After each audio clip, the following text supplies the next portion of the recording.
1908 году на Конгрессе историков, археологов, исследователей, ученых и коллекционеров в США выступил вернувшийся из Мексики Чарльз Клапт.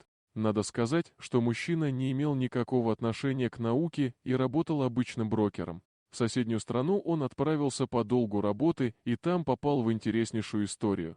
В ходе рабочей командировки Чарльз Клапт познакомился с группой энтузиастов, которые работали на испанского коллекционера древностей. Их задачей было обследование пещер в Мексиканских горах, и после общего застолья Чарльз решил присоединиться к ним и вернуться в США на 3 дня позже. Удивительно, но исследователи побывали в 3 крупных пещерах, но, к сожалению, обнаружить какие-либо интересующие их артефакты так и не удалось. Зато в одном из подземелий оказалось массовое захоронение.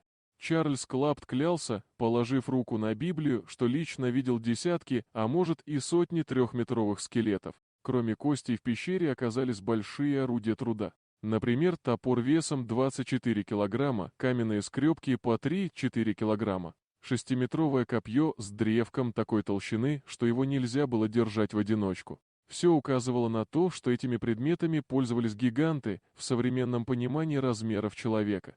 Конгресс отнесся с недоверием к словам брокера, однако несколько исследователей сильно заинтересовались и попросили координаты. Но в ответ был получен отказ. Чарльз Клапт предложил им съездить вместе в Мексику и самим увидеть захоронение. В 1910 году экспедиция состоялась. 6 человек, включая самого брокера, отправились к загадочным пещерам.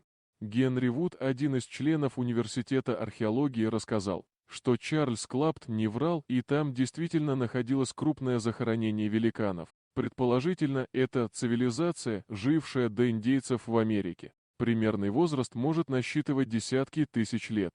Учитывая тот факт, что металла они не знали, а все орудия выполнены в примитивном каменно-деревянном стиле, можно сделать вывод, что ни о какой высокоразвитой культуре говорить не приходится. Но размер скелетов более 3 метров потрясал.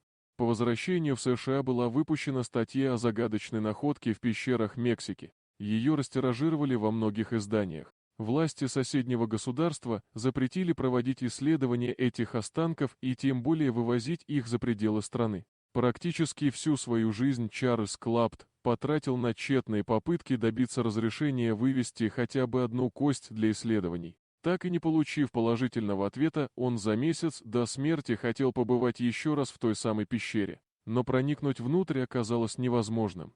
Власти Мексики отгородили ее забором, и в 1937 году уже нельзя было лично убедиться в том, что захоронение находится в порядке.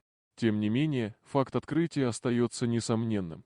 3-метровые гиганты населяли десятки тысяч лет назад территорию Америки, а им на смену пришли индейцы. В этой связи интересны мифы майя, инков и ацтеков о том, как они буквально отбивали свои земли от агрессивных великанов. Возможно, в этих легендах правды больше, чем принято считать. Дорогие друзья, если вам понравилось видео, поставьте лайк, а также подписывайтесь на канал, где найдете еще много интересного.